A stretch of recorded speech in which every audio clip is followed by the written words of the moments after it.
కర్ణాటక హైకోర్టులో ఈరోజు ఒక విచిత్రమైన సంఘటన జరిగింది. ఆ సంఘటన విని జడ్జి గారు నోరు వెళ్ళబట్టవలసి వచ్చింది. అదేంటంటే,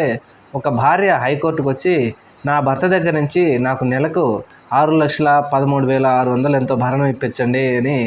ఆ భార్య తరపు లాయర్ వచ్చి పిటిషన్ వేశారంట. అయితే పిటిషన్ ఇచ్చడానికి రాగా జడ్జి గారు, ఇదేంటిది భరణం అంటే ఏదో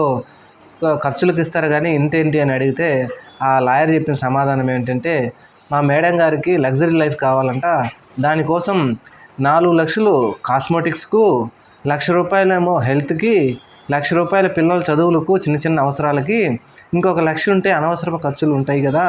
చెప్పులు ఇలాంటివి వాటన్నిటికి ఉపయోగపడాలి, మొత్తం కలిపితే 6,13,000 ఎంత కావాలని చెప్పడంతో జడ్జి గారు ఒక్కసారి నోరెళ్ళబెట్టి,